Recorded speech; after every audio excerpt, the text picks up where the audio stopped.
Welcome back to Uncontested Investing. I'm Tim Harris. Thank you so much for coming back by. Remember, click below, like, subscribe, share, rate, review. We want to hear from you. Today, I am joined by a mastermind friend of mine, Will Wright. Will, thank you for being here. Thank you. So let's just start out. I always tell people, just tell the audience a little bit about yourself. Yeah, so from Fort Worth, parents from Fort Worth, swore I'd never come back there after college. And it has afforded me an amazing opportunity to make money and raise a family and have my family local. So got my real estate license in 2012. And from that, my real estate career has taken all kinds of turns, and I have landed really over the last 8-9 years on strictly the investment side. And I've tried brokerage, I've tried everything else, and the investment is what I keep coming back to. And what does that look like today? So today I work for a local company that works direct to seller. We purchase our own properties, rehab them ourselves, and do flips, rentals, owner finance, and a few wholesales. Very good. So our first segment is always the bottom line up front. When I was in the Marine Corps and the brief generals, they always just taught you don't bury the lead. Get the most important thing out there in case the general had to leave. So I want you to take up to 2 minutes, pour into the audience things that they should be paying attention to, things they should be doing, things they should be avoiding, just the best stuff you got. You ready? Let's do it. Go.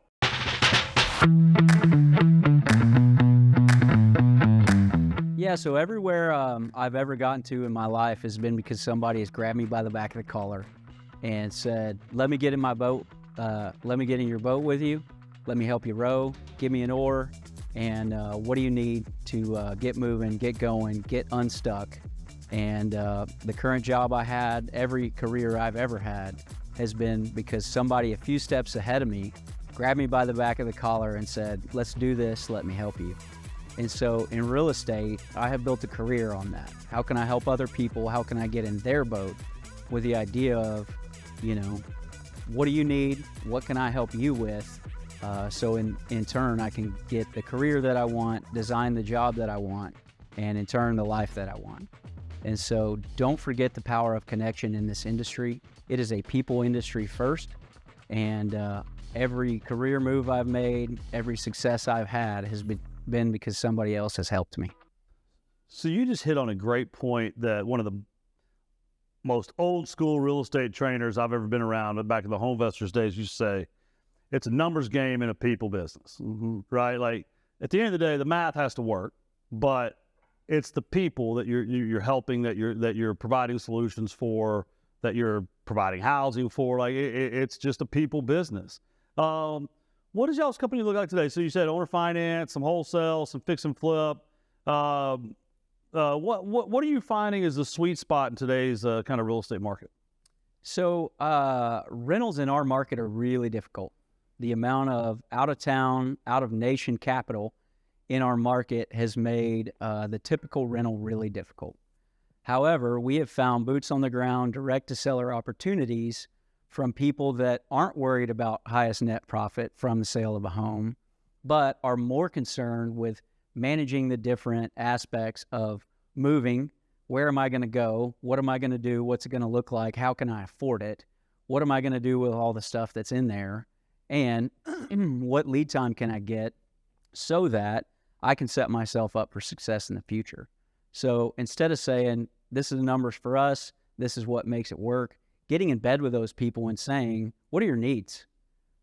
Most of the people that I talk to direct to seller, their need is not highest net. Their need is, I don't know where I'm going. I don't know what I'm going to do with my stuff. And I don't know how to get there. I don't know how to get from A to Z. And then affordability has become an even greater concern. We are talking to people that have generationally been homeowners that can no longer afford to do that. And so meeting with the people that are in our market that need to sell their homes for different financial reasons, different personal reasons, and asking them the question, what do you need from this? What is your next goal? What does your next adventure look like? Has given us the opportunity to step in and have the business that we want. So from that, each project individually looks different. At the end of the day, our company's goal is passive income. Every opportunity for owner finance is going to be the first outlet we take. In the meantime, we've got cash flow needs that push other projects up as flips and or wholesales in the meantime. So that's interesting. I'm hearing you talk, and I used to be great at that when I was the buyer for my company or for the people I worked for when I first got started, right? Like, what do we need to get done here? Like, why? I get it. You need to sell the house, but why? Like, what are we trying? And when you were talking, I remembered, and this is probably 15, 20 years ago, I was in a living room in East Dallas, or a kitchen, sitting at the table, and this lady is just panicked that her husband had died. She only had one child, and the child was getting ready to leave for college the next week. And she was just panicked. She just did not know how she was going to be able to. I just got goosebumps telling the story. I remember, because what happened is, I heard her, I listened to her, and I said, well, I can't remember her name. I was like, are you telling me that you need to move next week? Yes, but the U-Haul, it was so, I said, I tell you what, don't worry about it. We'll just close on Tuesday. And before a price had ever been discussed, right? Mm-hmm. We'll close on Tuesday, and then you'll have 3 days before your daughter leaves to get the U-Haul. And I've got some movers I can refer you. They're great. And I went into all that, and I remember that she starts crying and has basically already accepted my solution before we even talked numbers. And I remember, I left there, number one, I got a great deal on the house, but I left there feeling pretty happy with what I'd done. Yeah. You helped her. Yeah. And at the end of the day, moving all this stuff and, the idea of where am I going? What am I doing? How am I going to get there?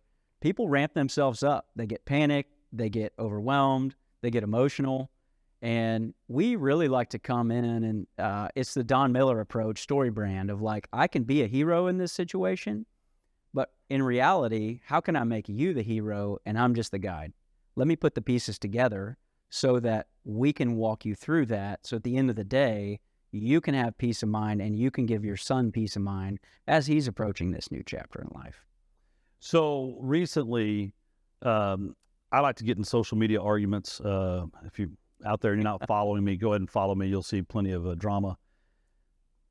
I was looking at cash purchase percentages.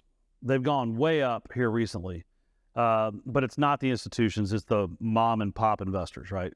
I hate that term, but that's just what people call it.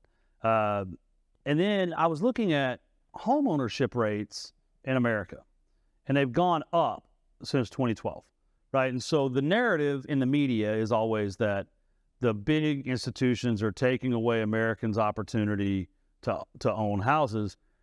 What it's really done is taken away the mom and pop's opportunity, right? Because, well, a lot of us sold to the funds because we could make full value with no work, mm-hmm. right? And then a lot of us just, it was hard to compete with the iBuyers sometimes because they did some of them did some shady stuff that mm-hmm. really confused that lady, and not a big fan of a lot of that. But it's been interesting to think about this, actually, since you just brought it up, the advantage that we always had of being real local folks is being able to sit down at that table and solve a problem. Absolutely. And I get to tell people, being from Fort Worth, if I go on a Fort Worth appointment, I can say, my mom lived 2 streets over growing up. I know what's going on in this neighborhood. I know the families that are moving here. I know the commercial capital that has left or is coming.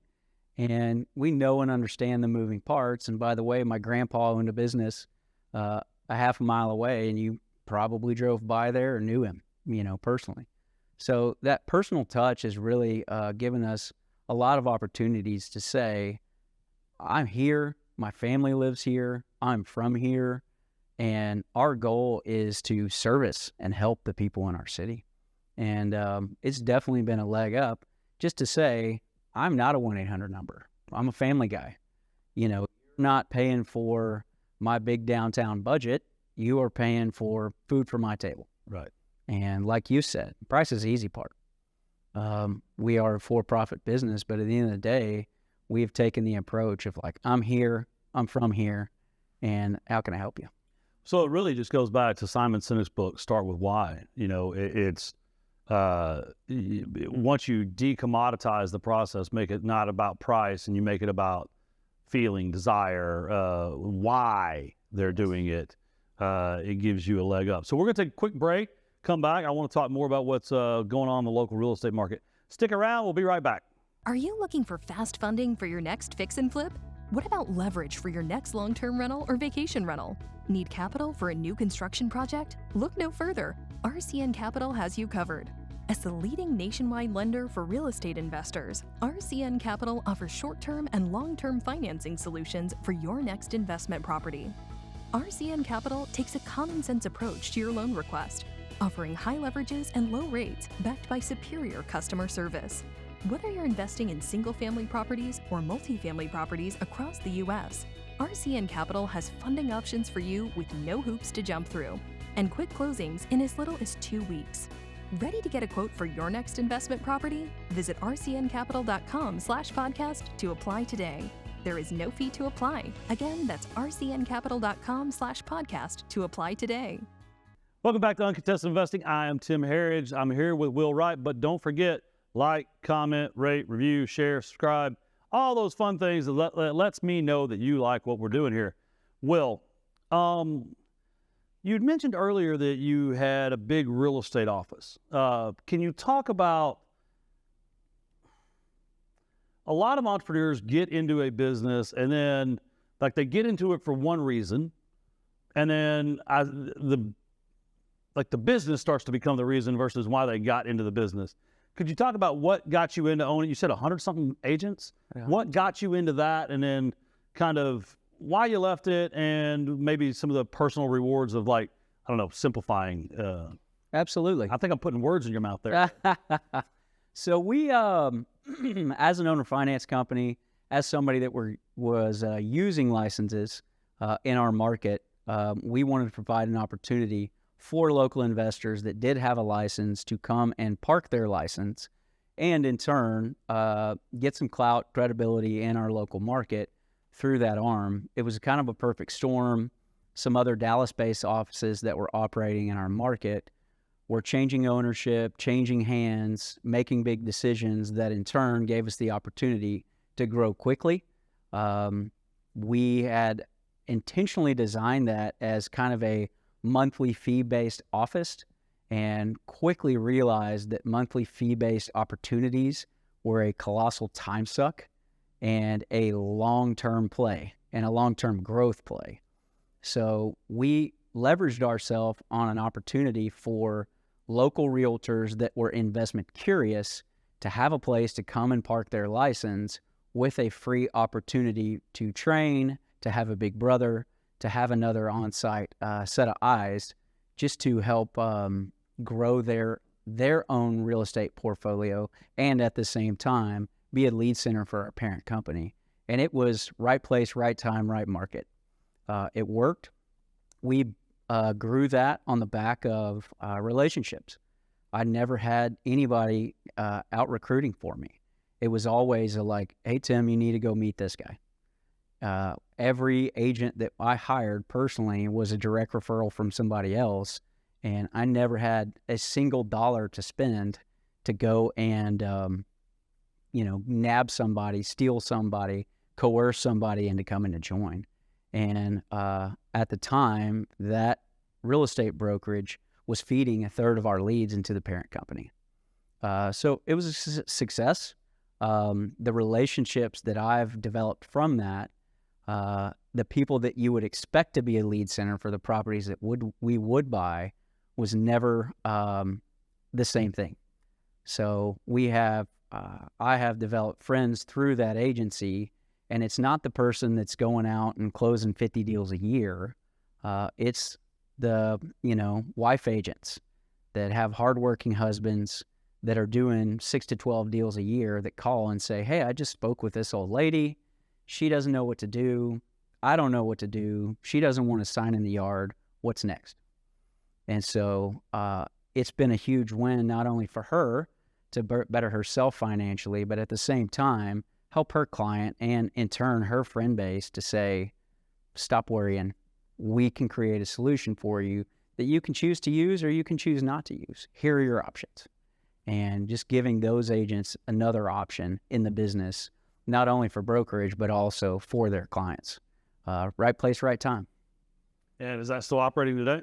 Over the last year, it's gone under new ownership, or new management, I'd say. And I think the parent company, investment company, has decided we lost the guy that was in control, and I think we're ready to start shutting it down. So it was probably 2016, 2015, I created a small little real estate brokerage called Investable Realty. And my idea was the same thing: recruit investor-focused agents, bring investors in, kind of almost the old first-time home buyer plan for retail. I wanted to do it for investors, right? So I had an in-house mortgage company, in-house title company, training and education. And we ran that for about a year and a half. Same thing, low splits, some monthly fees. Everybody always wanted a higher split, a lower fee, and more resources. I hated the brokerage business, especially when we got over 60 agents. Yeah. Because then it just seemed like every time I went to the office, it was a drama fest, right? Like someone was mad about some CDA or something. It was a glorious day the day I shut that thing down. Now looking back, I probably should have sold it because I could have gotten some money for it. Mm-hmm. Or one of the ideas we were looking at, like just moving everyone to EXP, and so you kind of look at that, and I'd still be getting paid today. So probably exited the wrong way, but man, it was great to exit. Yeah, it was very task heavy in the beginning. I ran that brokerage, I believe, for 7 years. Oh wow! And with the slow growth, we had the opportunity to always hit pause and say, "Hey, I'm feeling a little overwhelmed. Like, what talent do we need? What holes do we have?" And at the end of the day, it came down to like, what are my greatest needs? What are my biggest time sucks? And I had a broker friend in our market. I called and said, "Hey, I'm taking 50 hours a week worth of phone calls. I need to hire you just to take phone calls off my back." And that was really at the time the number one complaint we were getting from most agents: who to call when, nobody's answering the phone. Right. And so hired that in place. And then I had somebody who was taking care of all of our compliance, who just stepped up and stepped out, super detail oriented, very people friendly. And she stepped in, took over all compliance, all sign-ons, all licensing, all training, and took that off my plate. And really that was about a 4-year development. And once I got there, I was just dealing with big issues. We were closing about 600 deals a year just through that office. And the phone calls that I would get then were like, "Hey, I've talked to this person, I've talked to that person in our office, and I need your help." And really after that, it was just training them. When you call me, don't dive in. I need to know, are you under contract? Is it executed? Are you still in option? Are you representing buyer or seller? And then what's your question? And so coaching those people of like, this is what my daily schedule looks like. If you call me after 5, the world better be burning. And I'm going to ask you, is this an emergency? Can you take this call in the morning? And that's going to be my first level of accountability I'm going to add. And then secondly, don't call me spouting off all your emotions. What I want to hear from you is, I have an executed contract. I'm representing the buyer. We are still under option, and what I need from you is.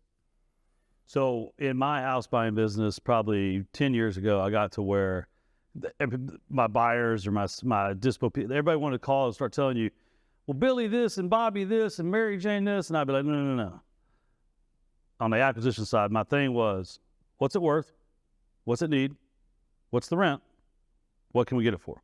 Like, because if you give me those 4 data points, I don't really care that Mary if I'm there, I care. Yes. But if I'm not, I just need to know the numbers, and then I'll make the decision based on the numbers, right? And then, because then, like if I know those numbers and you tell me it's got to close tomorrow, well, I may or may not have the cash sitting around for that. Yeah. If there's enough spread, I may need to call a local hard money guy. Like, you got to know the numbers. So I'm with you, and I love that system. But Richard Weeks, my compliance guy at the time, he said, Tim, sometimes a good deal is getting out of a bad deal. Yes. And so we shut the brokerage down, and he just became my office manager for my other companies, and it was great. Yeah. Well, and it's our end sellers make emotional decisions. Me as a business owner, as a business leader, I've got to make logical decisions. Give me the information.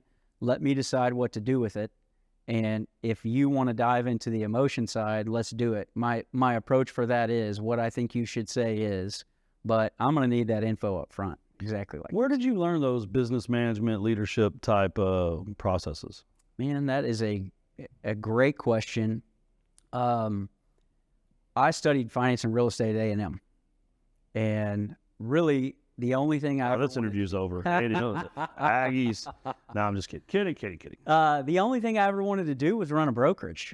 And I got that opportunity at 32, like well before I thought I would get that opportunity. And I stepped into those shoes really thinking that I can do it, and at the same time thinking I'm not totally prepared for this. And I was working with some really smart guys at the time, and they kept saying, you can't do this, but you're surrounded by a group of people, and together we can do this.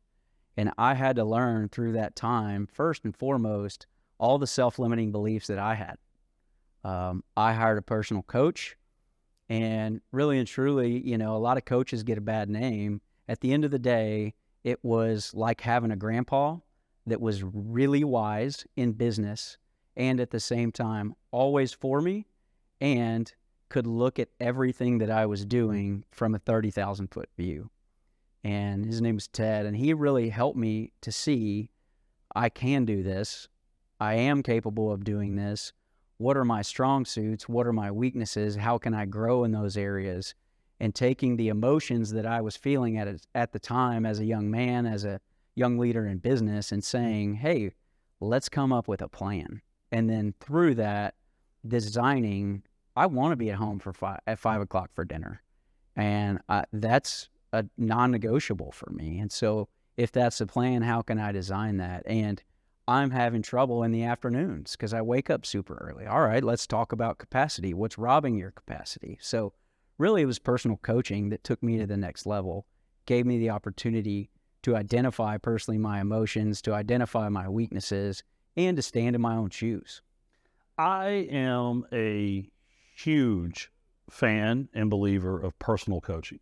I agree with you. I think the guru industry, the coaching industry can get a bad name, but I have a coach and I actually coach other investors, but it's not I don't have a program. I don't have a course, right? You can pay me 10 grand a year and we're going to do 2 calls a month and they're going to be structured calls. We're not going to gibberish around, right? Like, Will, last time I told you need to redo your insurance on your rental portfolio. Where are you on that? Right? Like I got one guy, he's already saved $83,000 this year because he paid me to force him to do what he already knew he needed to do it. Mm-hmm. But he also didn't want to attend that call and have to say, no, hadn't had time. Yes. Hey, I won't say his name. I gave you 5 new banks to call. Did you call them? Right? Have you met with them? Did you send your financials? I didn't. So you don't really want to improve your cash flow, right? Like, yes. And I have people that do that for me because my wife, another thing you said, my wife always says, don't argue for your limitations, right? Like the self-limiting beliefs is what you Yes. And we all do it at every level. I know billionaires that are not even run. They're chairman of some very large companies that have accountability coaches, that have one good friend of mine, I won't say his name. He's the CEO of a large company in our space, and he still has a coach. And he talked about when he was a CFO, he had a CFO coach. Now he has a leadership coach, right? Because those are the things when you're in your day all day working on today's problems, but you're the leader of the company, you've got to have someone to pull you back out and say, okay, are we talking about leaders? Like, what are we doing? So I'm a huge fan of that. I'm glad you brought it up because that probably having that coach, having that person help you design your lifestyle and run your company is why you were able to do it for 7 years and I wasn't. Because at that time I didn't have someone. It's probably one of my biggest. Well, that and I noticed your title's integrator. I tell Chris Link, here you go again. I had a president and CEO, COO of the companies at that time, and I got cross, all ego, and I let him go. And that was really the demise of the operating companies at that time, because I didn't go replace him with another integrator, right? And like someone like me, you're not going to get me in the office every day. You're not going to get me really focused on anything, really. So, kudos to you. I mean, that's actually, I mean, that's the path to success, right? Yeah, and I'm a big believer in the predictive index, culture index. I am low A. Like, I am not the high driving person. I'm the team player. And when I was younger, I never thought I had the opportunity to stand in that seat and say, here's where we're going, here's what we're doing, here's how we're going to get there. And I've worked with some incredible visionaries, like, I'm sure you are, of just saying, hey, we need to be there, and having enough trust in them to say, okay, thanks for giving me that vision. Let me find the people to get us there. Right. Because really there's two approaches to integration. You can be the hammer, and you can be the guy that comes in and says, hey, you didn't hit your sales calls this week. What's going on? Or you can be the guy that says, where are you? What's going on in your life? What can I help you with?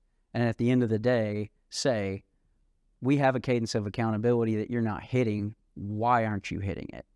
So instead of me whacking him with a hammer, I can come in and take the velvet glove approach and say, where are you? What's going on? Can I get you over that hump? Are you willing to get over that hump? Or you're not on the right seat on the bus. Right. So it's been a big learning lesson. And working with visionaries has been interesting, because sometimes there's trust. Sometimes they give me trust. Sometimes they give me partial trust. And I'm thankful now to work with a guy who I met at an open house. Neither of us should have been there. And I grabbed him by the back of the collar and I asked, like, I want to save your number. I think we can be culturally aligned in what we're going to do. I don't want you to disappear. Let's do some deals together. And when I needed to take a leap for the next step for myself personally, I called him for advice, and he's like, well, if you're leaving, I'll take you. And so it was an easy opportunity for me to say, I can do this. I've already done this.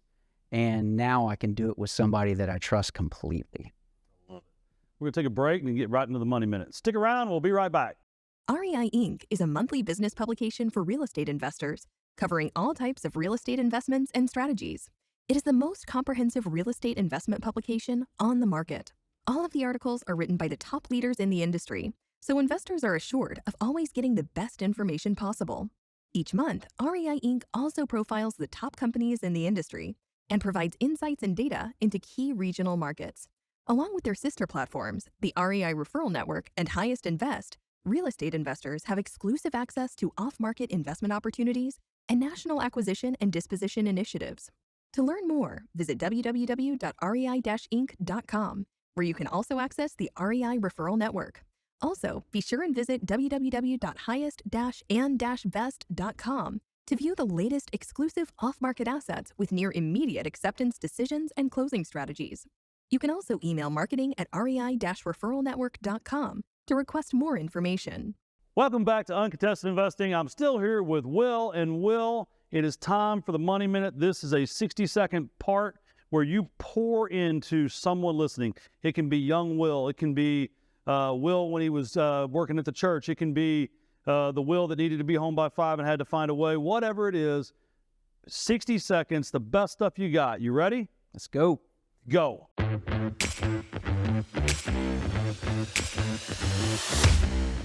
I would definitely say if you heard one thing from me today, it would be to not be scared to grab somebody else by the back of the collar and say, I need you to get in my boat with me. Are you willing to do that? I need help with direction. I need help with keeping my nose to the grindstone. I need help with my wife. I need help with my kids. I need help with my finances. And find that person to do that. And don't find anybody. Don't find the most successful guy in the room. Find the guy that has the life you want, that has the marriage that you want, that has the fatherly capabilities that you want, and that has designed the career that you want. And that has given me every opportunity that I've ever had, and given me the ability to give that to younger people in my market, in my industry, and just say, how can I help you? Let me get in the boat with you. So hearing you say that reminds me a lot of me, because I come from a family, didn't really have a dad around, and my mom was one of those always working realtors, right? And I've always been able to find someone that had been where I want to go, that was willing to help me. And I think that's one of the coolest things about this industry. There's a lot of really nice people that probably had someone else help them along that is more than happy to repay it. But then I think back, hearing you talk, this is all within my head while I was hearing you on the Money Minute. When I resigned as the managing director of B2R Finance on July 15th of 2015, it was because I figured out I had gone from being this independent entrepreneurial spirit to a corporate person. It was really fun to build the first 6 to 8 months, right? To go from employee 0 to employee 300 was really fun. To go from we've never done this before to now we do it every day was really fun. But then as we grew, I had to be in Charlotte every week because I ran all sales, marketing, and business development. And then I'd have to be in New York for board meetings. And then then the conferences. And I just found myself, I can't tell you how many times I would fly home on a Thursday late at night, wearing a suit, go to my son's JV football game and watch it, and then get back on a plane Friday morning. And I was just done. I was burned out. I was toast. Well, it was funny. Jeff Tesh, the founder and CEO of RCN Capital, we've been great friends for 10 years, and I've been borrowing money from them for 5. When he called me and said, I want you to join us, it was beautiful, because at that point, I knew what I didn't want. And as my wife says, when you know what you don't want, you know what you want. And so I just had a frank conversation with Jeff. I said, I'm not going to travel for the sake of travel. I don't want to manage a department. I don't want to have daily responsibilities. I don't want to have people that report to me. I want to be here to help you grow the company and guide the company and understand the customer and like all the things that I'm great at. Mm-hmm. And he just loved that. And it's just been the greatest thing ever. I mean, because I work from home. I don't fill out any performance and valuation sheets, right? I get a performance evaluation sheet. That's it. I have weekly calls with Jeff where we just hammer through the most important things that I have that he has, and then I go execute, right? It's what I'm good at. I go to the conferences that are really important to the company, but I do it my way. So like on Friday, I was down in Houston at the Heroes Conference. I got up at 5. I was on a JSX flight at 7 a.m. I was on the 8:30 flight home that night. Dog tired when I finally got in bed at 1 o'clock, but I woke up in my bed on Saturday. Absolutely. Right? I made my kids breakfast. I drank coffee in my pajamas. So it's been great. And so I hear you and I feel you. And I think, though, the audience may think making that shift feels like failure. And I'm just sharing my personal story now. Best thing I ever did was leave B2R. And, I mean, Blackstone pays their people really well, but they expect a lot out of their people. And to resign from that job and take reduced equity was a very hard decision. Felt like I was quitting. Felt like I wasn't willing to, finish the job. But, man, it was the best thing ever. Yeah, and I hear what you're saying, and I think we learn through our mistakes what we're good at, what we're not good at, what we want to do, what we don't want to do. And it sounds like now you've found a better position doing things that you do want to do with the people that you trust, who pour gas on your skill level as opposed to just pouring tasks on top of you. And did you just make that up? Yeah. That was awesome. That's going to be a tweetable quote. But that's been it for me. Like, I had to wake up and say, I have to make some visionary decisions. But at the end of the day, my best role is integrator. I want to be shoulder to shoulder, belly to belly with people. I want to find a cadence of communication to manage them well without it feeling like management. And I need somebody in my organization saying, here's where we need to go. Because when you say that, the next step that I take is, here's the pieces that we need to get there. And so finding that person that you trust, and I would say it doesn't have to be a partnership. It can be an employee-based, solution opportunity. And I'm not saying you should get into bed with everybody, but find people that you work well together with, because like we've talked about, we got blind spots and we got weaknesses and we got strengths.